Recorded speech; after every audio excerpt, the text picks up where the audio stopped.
North and the South, the Federal Constituency of Osun State. Mr. Speaker, I want to start by observing that I hope we are protected.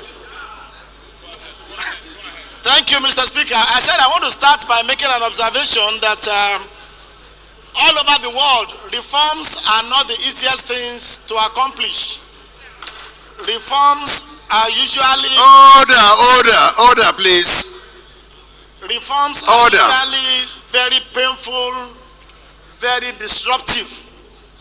But reforms are always essential, needed, especially when countries realize the fact that they need to hurry up in the journey of development. And so I want to start by commending the President of the Federal Republic of Nigeria, who is the leader of government, who has brought this reform bill to the National Assembly. Because if we look at our tax laws in Nigeria, they have been some of the most obsolete, some of the most duplicative, if not multiplicative, of tax laws anywhere in the world. And if we're going to be honest with ourselves, these have resulted in stunted growth in most of our sectors, as well as dissuade investors from coming into this country to exploit and explore the greater opportunities of the resources that we have because of the lack of ease of doing business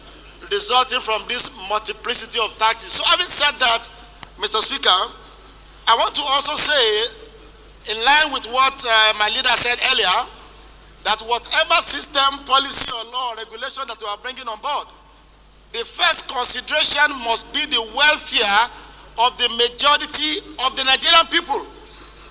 Those who can hardly afford to have 3 square meals, to afford good education, good healthcare system. And so when we look at any piece of legislation being proposed by the executive, especially as minorities, we ask ourselves, how does this law make life easier for the common man?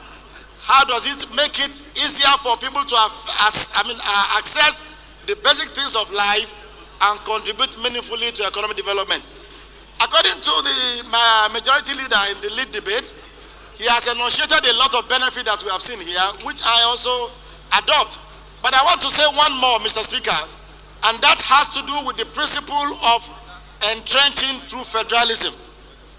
Whatever legislation we are going to pass must ensure that more monies go to subnationals, the local government, the state government, because they are the closer tiers of government to the people.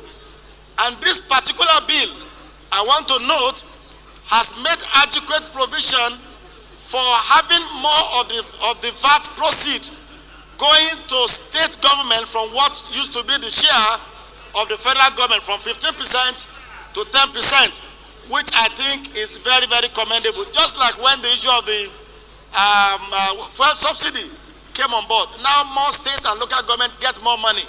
And the attention of Nigerians must be on how government that earn more money will now spend those money. So, Mr. Speaker, I want to say that I support the general principles of this bill, and I'm sure that by the time it gets to the public hearing stage, more members of the public and interest will be able to come on board to add their voice on the need for us to have this reform on time, so that it doesn't become, like the reform in the oil sector that was delayed for over 20 years. That by the time we just woke up to pass the Petroleum Industry Act, it was almost becoming belated. I do hope that this bill passes through the second reading, Mr. Speaker, and I do support the second reading motion.